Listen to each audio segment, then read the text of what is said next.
Welcome. I'm Doug Morgan, and you're listening to Uncommon Sense, where we hunt for the truth in the topics you're not supposed to talk about, Christianity and politics.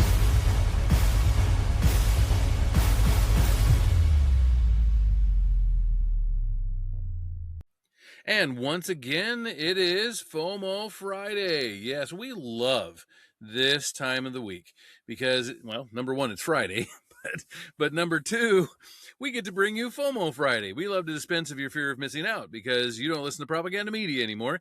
And that way we can bring you the stories of the week and we can tell you a little bit about what's going on around you.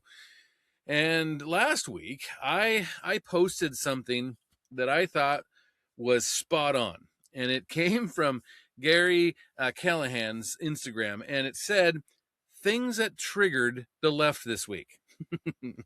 Number one, a clean reflecting pool. Of course, he's referring to Trump's renovations of the reflecting pool in Washington, D.C. The next thing, a name on a building. Of course, he's referring to the taking off of Trump's name from the Kennedy Center. That was a judge-mandated type of thing. Of course, Kennedy Center was named after a president. But anyway, we won't get into that. Third, a murderer getting convicted of murder. That triggered the left. Of course, it was referring to the conviction and sentencing of Carmelo Anthony for killing a white teenager. A successful IPO. That was referring to the ability to now buy stock in SpaceX. Everybody's going crazy over that. We're not going to get into whether or not it's a good investment, but anyway, everybody is wanting to get a piece of SpaceX. Welders and janitors becoming millionaires. Yeah, because of that IPO of SpaceX, many employees and former employees are now millionaires, as well as Elon Musk becoming the first trillionaire, at least on paper anyway. And lastly, a sporting event at the White House. Of course, this is referring to the UFC event on the White House lawn. It was this last one that starts us off this week. And it involves a mass murder plot. Yeah, Jenny Taylor, she writes for the Daily Wire, said a teen became radicalized to the point of allegedly masterminding a plot to attack the UFC Freedom 250 event at the White House Sunday night. Now, Tyson Proper, with a group of nearly 24 others, allegedly began prepping to carry out the attack with explosives carrying drones before federal authorities learned of his desires and took him into custody. Now, Proper's own mother, actually, Ohio-based cosmetologist, called authorities after his recent firearms purchases and communications with random individuals online who claimed to be military veterans and Christians, according to a criminal complaint viewed by the Daily Wire. Now, the group allegedly planned to detonate explosive-laden drones over the UFC area and to open fire as the crowd would evacuate. Proper's parents told law enforcement that their son had recently quit his job and started messaging online with unknown individuals about plans to execute missions and recons, according to the complaint. Now, family members also said the 19-year-old had become more isolated and had recently made sympathetic comments about Adolf Hitler, while posting anti-Semitic comments on Facebook. Now, Proper's mother has regularly posted about her son online and recently shared a photo from his graduation from the Knox County Career Center, saying that she was proud of him. Proper used $3,000 of his graduation money to purchase several boxes of ammunition, estimated by law enforcement to be in the thousands of rounds of ammunition. 2 plate carriers with AR-style magazines, an AR-style rifle, and a bullpup rifle painted with an American flag, which were later turned over to law enforcement, according to the complaint. Now, from the posts, it appears that she raised him in a devout Christian home and told federal authorities that she believed the individuals tied to the plot preyed upon her son by using religion to manipulate and influence him. In other posts, Proper is seen wearing a t-shirt with the Bible verse, "It is finished," on it. Proper dubbed himself a professional person, a geek, adding, "I'm very good with computers." And this is what he posted in a 2021 TikTok post.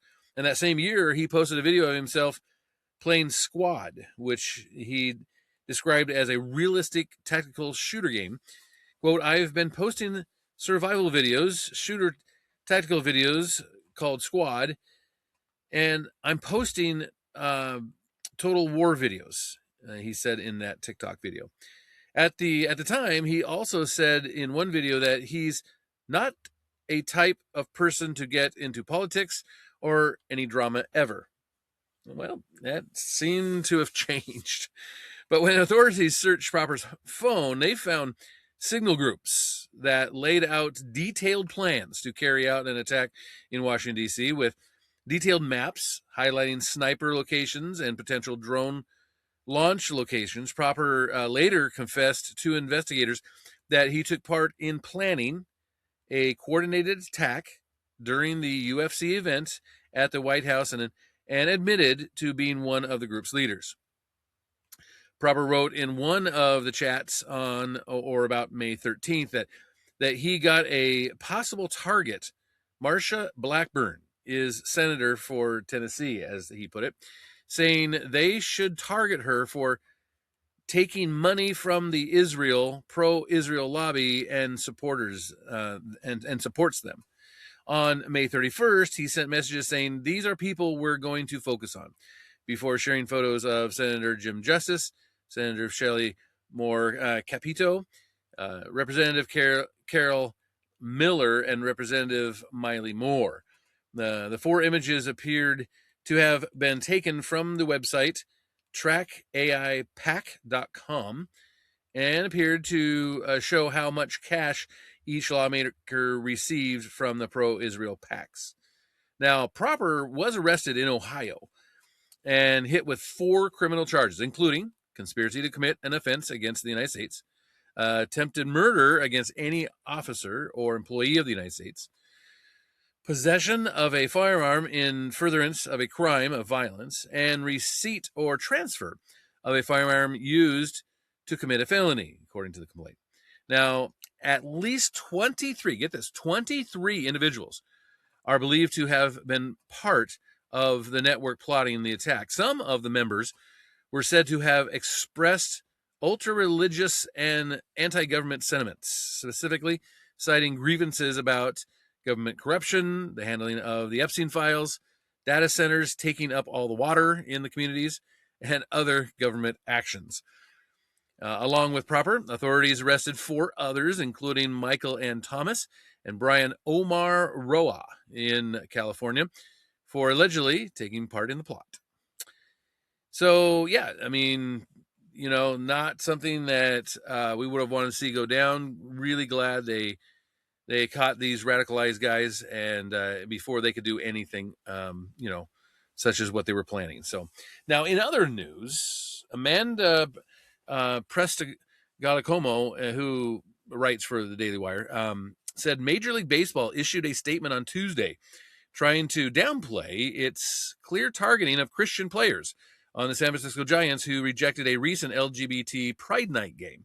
Yeah, this was really cool in that they didn't want to partake in this Pride Night thing, and after the MLB boasted to the Atlantic, a subsidiary of New York Times, of course, that a handful of Christian players have been warned about writing Bible verses on their baseball caps. So the league issued a follow-up statement on Tuesday. So again, these guys didn't want to participate in the Pride Night, so they wrote Bible verses on their baseball caps that had the rainbow, right?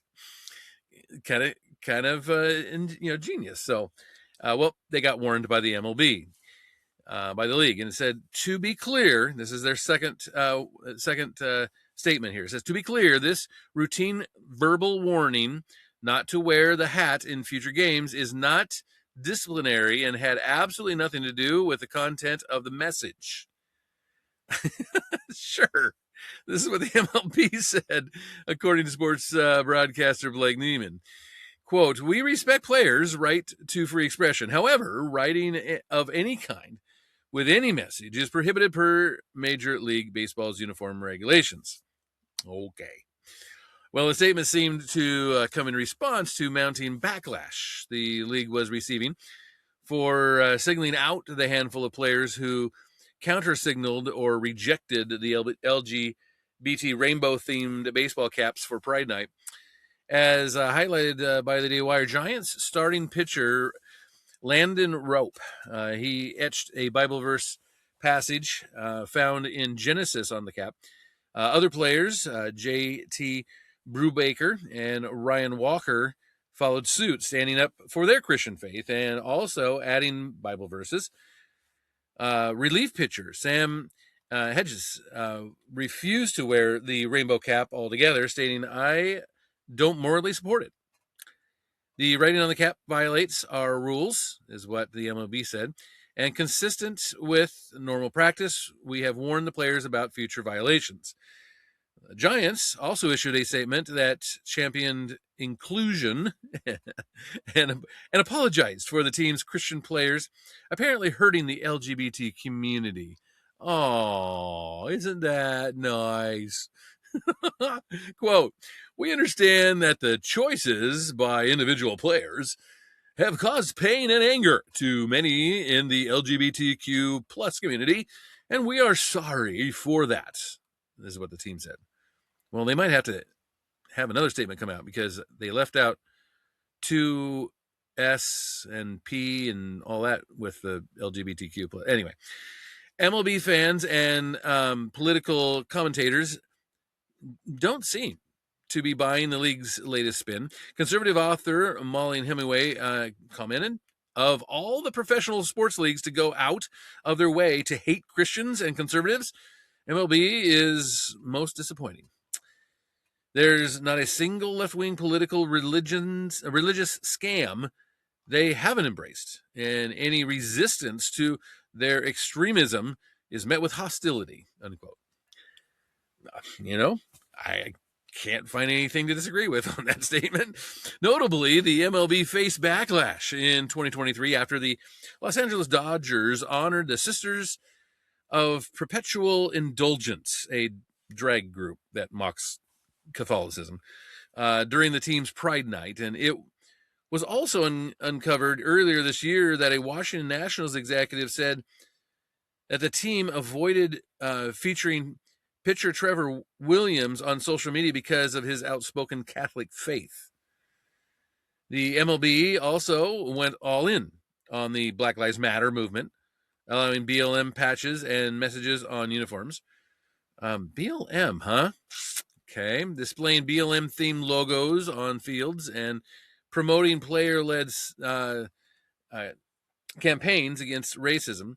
In 2021, the league even moved its All-Star game from Atlanta over a voter ID law that league apparently viewed as racist.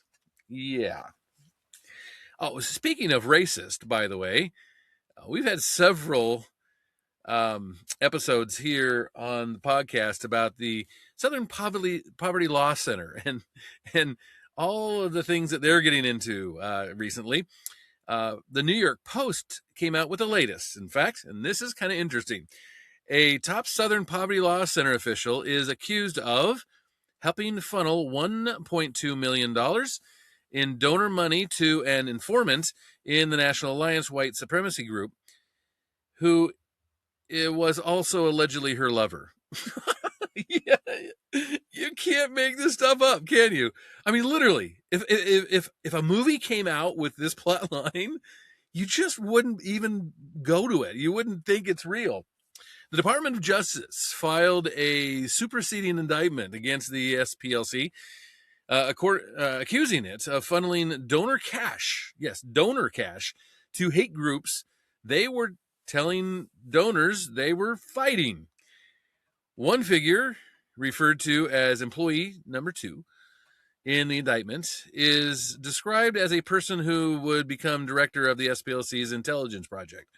It also describes how employee 2 wrote an article based on material stolen from National Alliance headquarters in 2014 and then paid off an informant to take the blame for the robbery.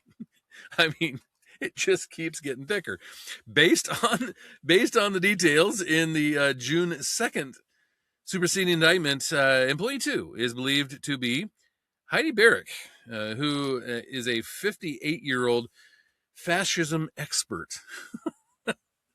That word expert just doesn't carry the same punch as it used to, does it? Well, she calls herself a fascism expert who was the director of intelligence at the Alabama-based anti-extremism nonprofit between 2012 and 2019. And the indictment alleges Barrick of being very close to the informant known only as F9, who infiltrated the neo-Nazi organization National Alliance. Now, Barrick, here's a quote, Barrick was also in a romantic relationship with F9. During this relationship, Barrick and F9 shared a house and 2 bank accounts, is what the indictment alleges. Yeah, they were living together. Between 2015 and 2021, approximately $140,000 in donor money flowed from SPLC operating account and was ultimately deposited, you guessed it, into the joint bank accounts held by F9 and Barrick. Quote, this amounted to approximately 66%, so 2/3 of all the money ever deposited into that joint bank account. Barrick then used donors' money to pay the couple's personal living expenses. The indictment also claims that while getting paid by the SPLC, the unnamed informant was also raising money for the National Alliance and helping to carry out its extremist activities. The indictment describes how a source broke into National Alliance's headquarters in West Virginia in 2014 and stole approximately 25 boxes of documents, took them over state lines into North Carolina and copied them before returning the originals. Now, in 2015, Barrick wrote an article allegedly based on, the stolen materials for her group's Hate Watch section of its website. That article, Chaos at the Compound, is still available, actually. You can still read that thing. The indictment then described how the SPLC tried to cover up who their informant was by paying a second informant approximately $6,000 to take responsibility for the burglary. yeah, we don't, we can't take the fall for that. So here's $6,000 if you'll take the fall for us. Quote, I knew it was that fat, ugly hog, Heidi Barrick. That's the quote. That's from the National Alliance chairman, William White Williams. That's an interesting name. He's 78 and told the Post from his home in East Tennessee that he confirmed that the details of the indictment match what happened to the group, saying, quote, I think some of those cluckers wanted to get out of the movement and they went to the SPLC for help. But instead of helping them, the SPLC said, why don't you just stay in and get paid? Barrick had joined the SPLC in 1999 and became director of the intelligence project in 2012. She left in 2019 as part of a massive shakeup when many top brass departed amid accusations of racism and sexual harassment, with the group mainly being run by white people and black people in its lower ranks. Yeah. Barrick was not publicly implicated in those scandals, but she did step down. Alabama-based SPLC has been charged with wire fraud, bank fraud, and money laundering conspiracy for allegedly engaging in the active promotion of racist groups at the same time that SPLC was denouncing the same groups on its website. That's according to Attorney General Todd Blanche and the FBI Director Kash Patel. They announced that on April 21st. We covered that here on the podcast. Now, Patel charged that far from using spies to dismantle the hate groups, the SPLC gave them over $4 million to keep promoting their ideologies, thus giving them something to point out and seek donors to fight against. The nonprofit has amassed some $800 million to do so. And its publicly released nonprofit accounting shows that number. Now, by 2013, the National Alliance had effectively ceased to exist. That year, the group's chairman, Eric Glebe, he's a former boxer, nicknamed the Aryan Barbarian. It's a little better name, I guess, than his other one. I don't know. He had sent a letter to followers saying the group was ending its membership program that September, writing they were abandoning dues-paying chapters in favor of a supporter-based structure. Membership had collapsed from 1,400 to around 20 in less than a decade. Whoa. Despite the internal chaos and decline, the following year, the SPLC began bolstering the group's public profile, writing nearly a dozen articles about the organization.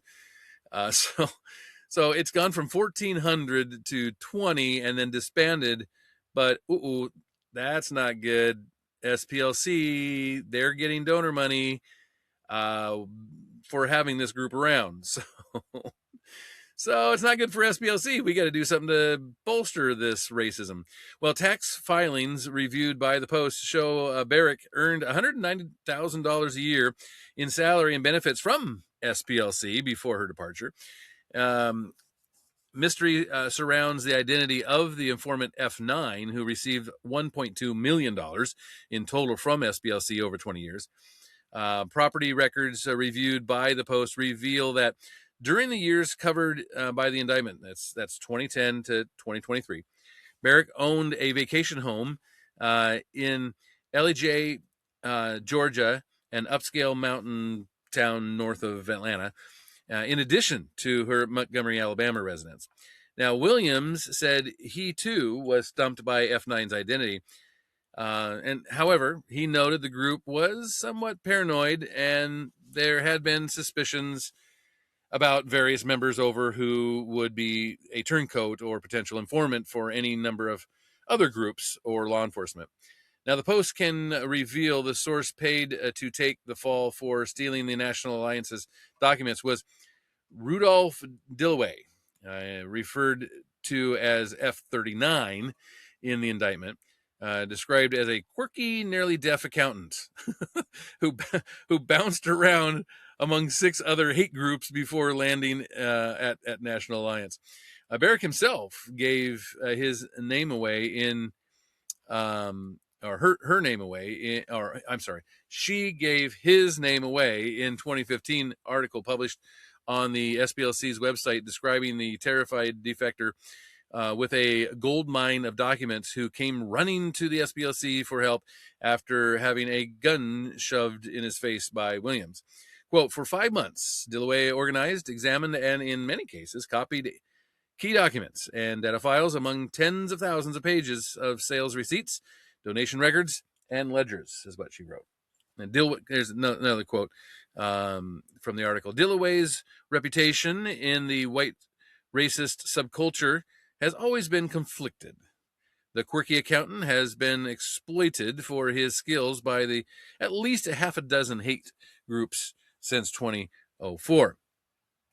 Now, the copied materials that form the basis of Barrick's article were also later the subject of a 2019 lawsuit in Maryland by one of the other people named in the article, lawyer Glenn K. Allen, which named Barrick and another member of SPLC, Mark Podok, as defendants.